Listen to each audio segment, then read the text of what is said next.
There are moments in life when time doesn't just slow down, it waits.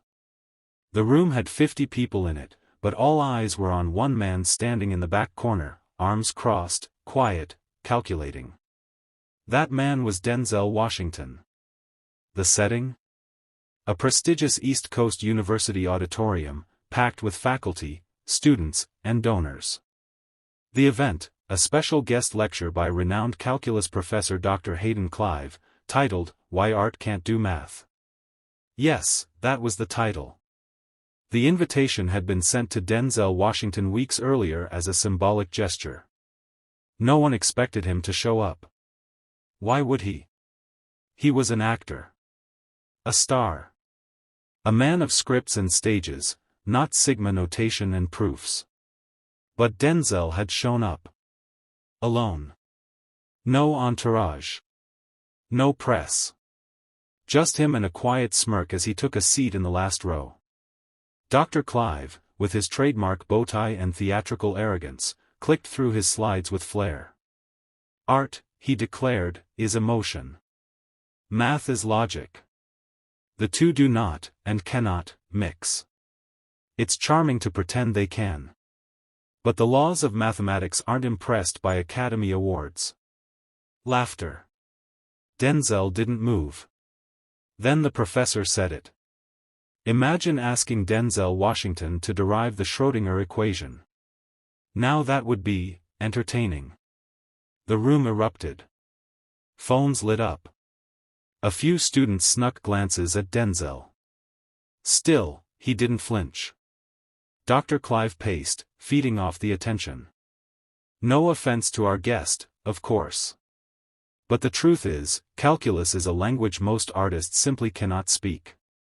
And that's when it happened. Denzel stood. Not rushed. Not angry. Just stood. He walked past rows of stunned faces. Past professors. Past grad students whispering. Past Clive, who faltered just slightly in his cadence. And without asking permission, Denzel picked up the chalk from the tray at the bottom of the board. A gasp. He turned toward the board, rolled up his sleeves, and said quietly, almost too quietly to hear. "Let's talk about real language, Professor." And with that, he began to write. Denzel's hand moved with calm precision, drawing not words, not slogans, but equations. First, a clean and familiar sight.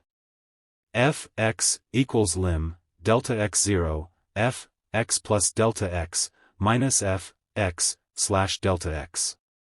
Whispers rippled through the room. Dr. Clive stiffened, watching closely. He expected a stunt, a half-formed math joke, a metaphor perhaps. But Denzel's pace told a different story. This was no performance. He continued. "Let's start with the fundamentals you glossed over," he said, as he sketched the chain rule, then a matrix transformation, then jumped into multivariable limits, clean, readable, elegant. A PhD student in the front row dropped her pen. One of the assistant professors leaned toward another. "That's grad-level physics." Dr. Clive forced a laugh. "You memorized that from a film set, didn't you?" Denzel turned, eyes steady. "I learned this before I learned how to act." Silence. He walked back to the board, drew a three-dimensional integral, and transitioned into the Schrödinger equation, the exact one Clive had mocked moments ago. He didn't just write it.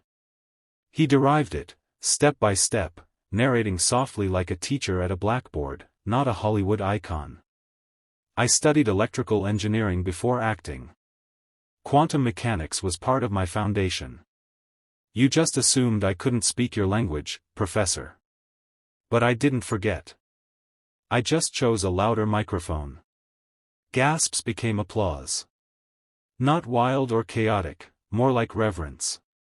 Clive tried to retort, but even his voice felt too small. The students weren't watching him anymore. They were watching Denzel.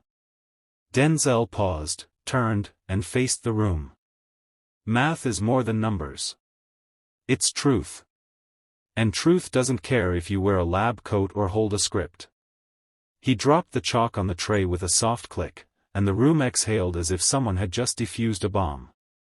Dr. Clive folded his arms, suddenly very quiet.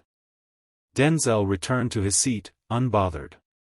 But everyone else in that room knew something irreversible had just happened. The video went viral before Denzel even reached the parking lot. Someone in the second row had filmed the entire moment, whispering, "No way, that's the Schrödinger derivation. He's teaching it." By the time Denzel sat in the back seat of the black sedan waiting for him, Twitter had already turned his chalk drop into a meme. TikTok stitched it with reactions, teens, scientists, even math teachers reacting with disbelief. But Denzel? He just looked out the window, calm.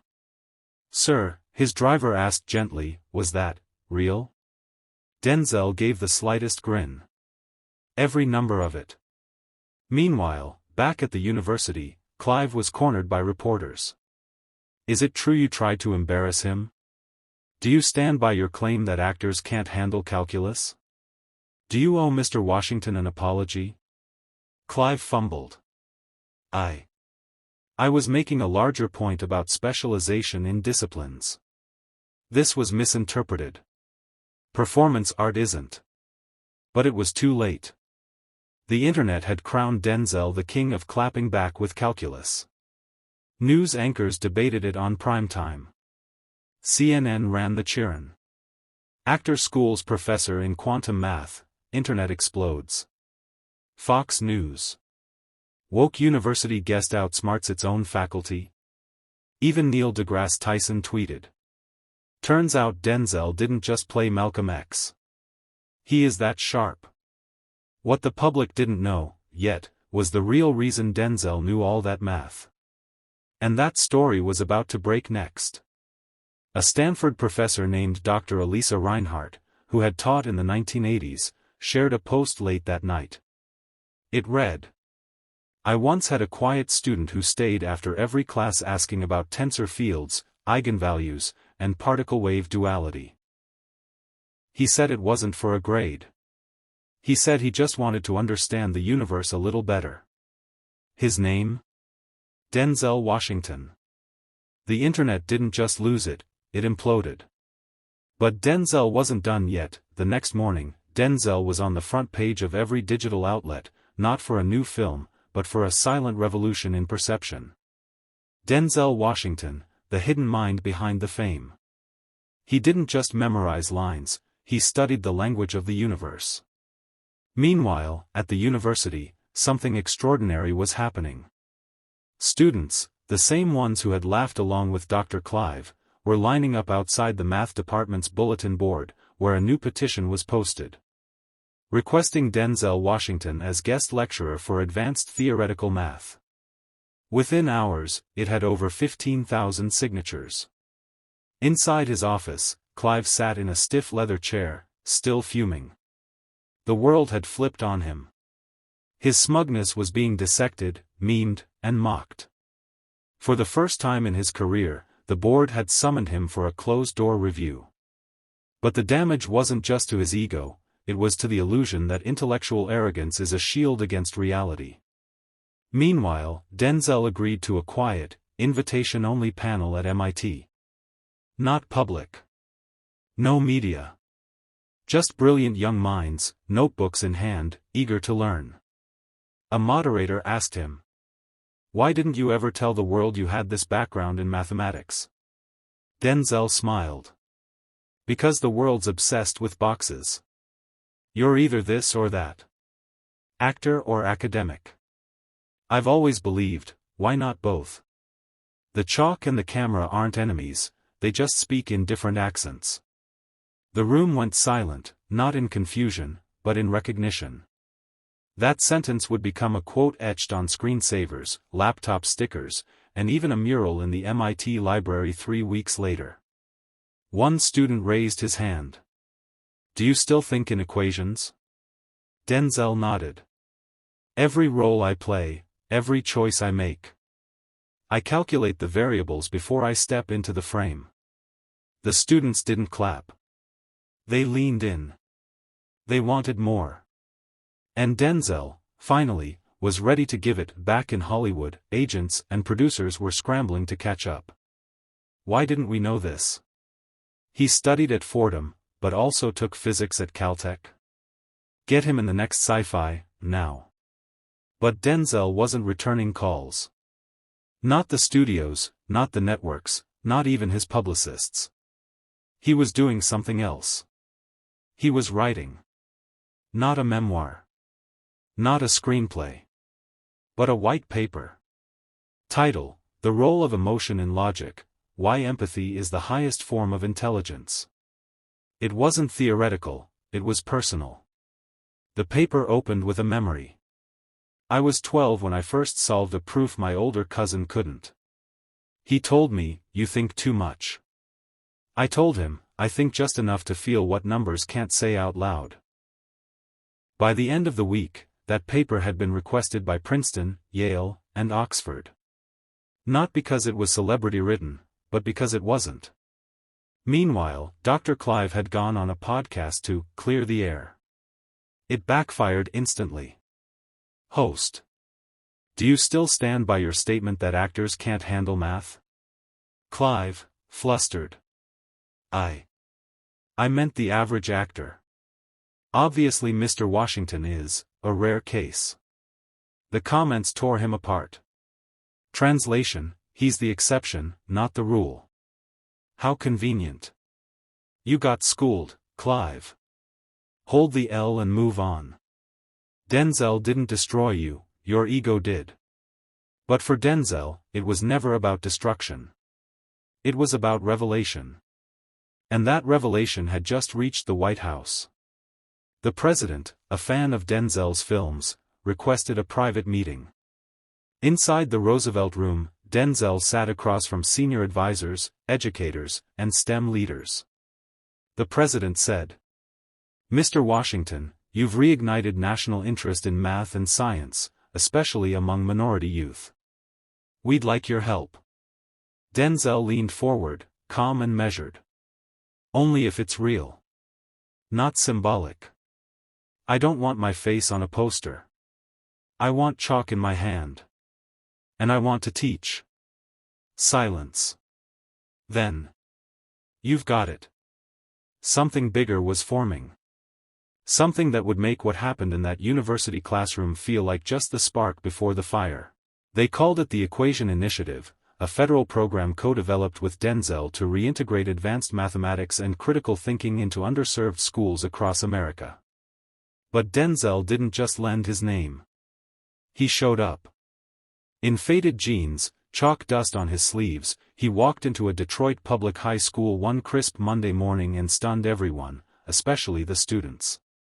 "Is that Denzel Washington?" one whispered. Another, braver, asked. "Are you here to give a speech?" Denzel smiled. "Nope. I'm here to teach." He stepped to the front of the classroom, picked up a marker, and wrote across the whiteboard. "The universe is written in math, but understood through humanity." The students leaned in, some reluctantly, some in awe. Then he began to explain how calculus described acceleration not just in physics, but in real life, how rates of change mirrored decisions, emotions, and transformation. One student asked, "But what if you're bad at math?" Denzel didn't hesitate. "Then that's exactly why we're doing this. You've been told you're bad. I'm here to show you. You've just been taught wrong." The class exploded into curiosity, not just numbers, but meaning. Meanwhile, news vans were camped outside. A clip of Denzel tutoring a student over a differential equation went viral within hours. CNN. Denzel Washington is teaching calculus in the Bronx, and it's working. TikTok flooded with stitched clips titled, "If Denzel was my math teacher, I'd be a physicist by now." But not everyone was thrilled. At a televised education roundtable, a prominent conservative commentator sneered. "Is this really what we need? Celebrities pretending to be educators?"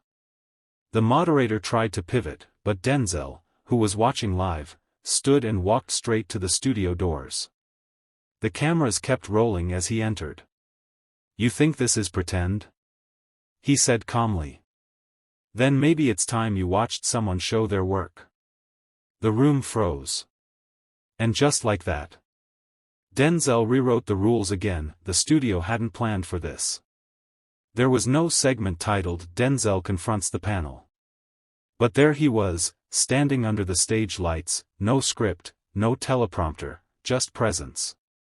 The host stammered. "Mr. Washington, this is an unscheduled." Denzel cut in gently. "Not forceful, but immovable. You just said I'm pretending. So let's clear that up in front of the people." The commentator, Greg Sutherland, a longtime critic of celebrity activism, leaned back in his chair, arms crossed. "Look, you're a phenomenal actor. But teaching real curriculum? That's not your lane." Denzel tilted his head, then took a slow step forward. "What is my lane, Greg? Enlighten me." Sutherland chuckled nervously. "You're an entertainer. Stay in Hollywood. Leave STEM to the experts." The audience bristled. Denzel stepped closer to the table and calmly reached into his coat pocket. He pulled out a folded piece of paper and placed it in front of Greg. "That's the solution to the same multivariable integral I taught in Detroit last week. I wrote it. I solved it. Feel free to check my work." The camera zoomed in. Not only was the math correct, it was elegant. The panel fell silent. One co-host looked visibly stunned. Greg fumbled. I don't have a math degree." Denzel leaned in slightly. "Exactly. And I don't need your permission to teach what I already know." Applause erupted from the live audience. Social media exploded in real time. Trending on X.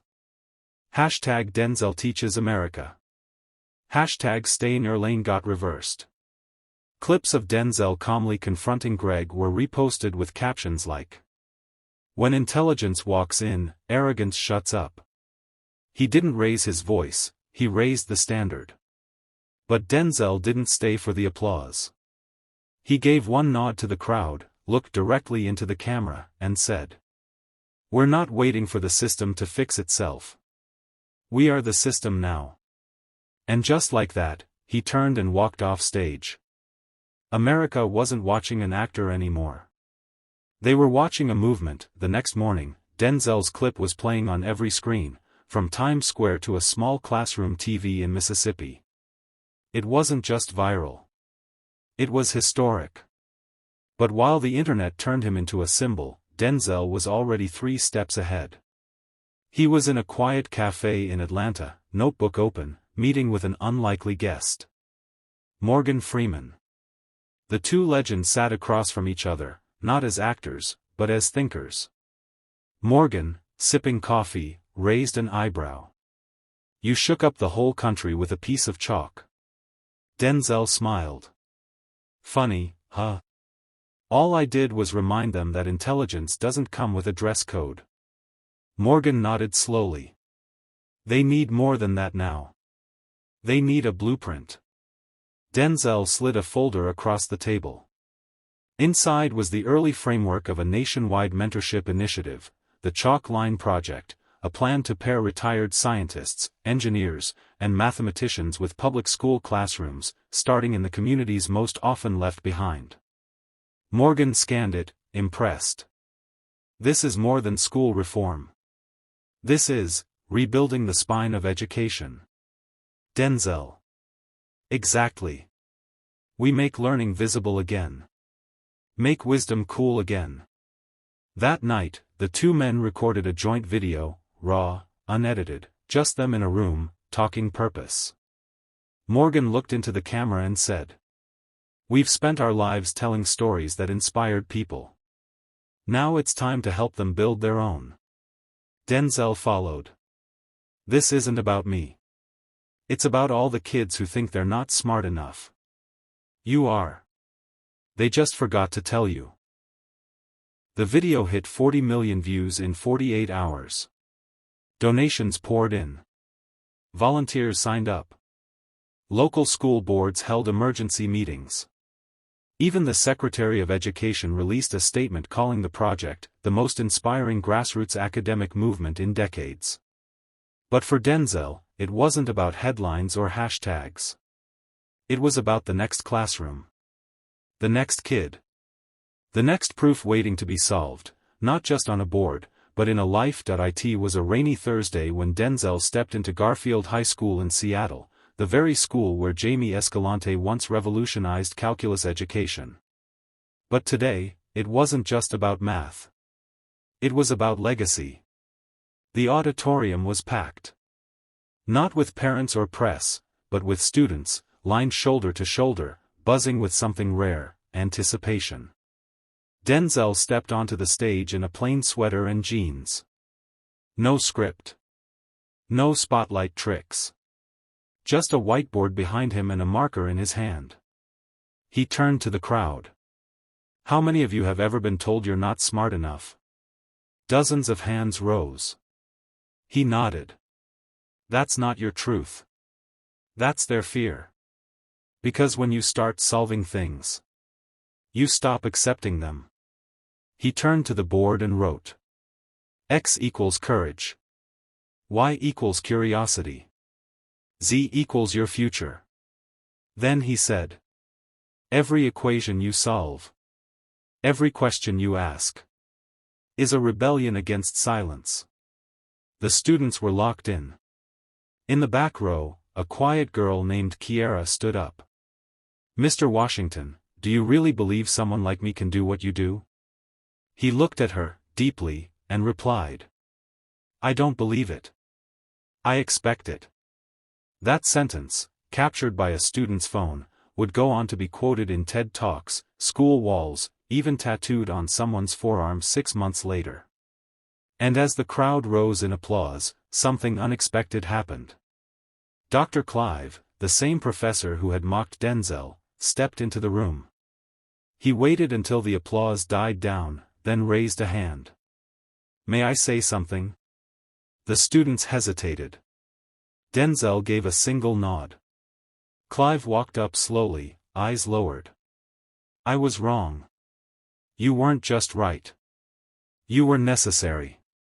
Gasps. Denzel didn't smile. He just extended his hand. Welcome to the class. And in that moment, a room full of teenagers saw something no test could measure. Growth. Humility. And the power of truth spoken with grace. 3 months later, something extraordinary happened. Garfield High became the first public school in the country to host a national calculus championship, streamed live, sponsored by MIT, and co-hosted by none other than Denzel Washington and Morgan Freeman. The gymnasium was transformed, digital whiteboards, LED counters, student teams from every state, and a massive banner overhead. Solve loud. The finalists weren't private academies or elite prep schools, they were kids from Houston, Detroit, Tulsa, and South Bronx. Places where expectations had always been lower, until now. Denzel took the mic. We're not just celebrating math today. We're celebrating rebellion, against doubt, against labels, against silence. The crowd roared. Each round felt like a sporting event. Students solved in real time. The crowd cheered derivatives. TikTok went insane. At halftime, Morgan Freeman turned to Denzel backstage and said, "Do you realize what you've done? This is different." Denzel smiled. "No, Morgan. This is normal. We just remembered it could be." By nightfall, a student from Baltimore named Tyra solved the final integrative round, hands shaking, tears streaming, and the gym erupted. The trophy was handed to her by Denzel himself. You didn't win because you're smart. You won because you believed you belonged here. As the camera panned out, confetti falling, students hugging, math equations glowing across the LED scoreboard, the world watched something it hadn't seen in years. Hope.in a time when division sells and silence is currency, one man chose chalk. One man turned humiliation into education. And in doing so, reminded a nation. You don't need permission to teach. You just need the truth, and the courage to write it on the board. This wasn't just a story about Denzel Washington. It was a story about us all. About how far we fall when we forget. And how far we rise when we decide to remember. So next time someone tells you you're not made for the equation, solve it anyway.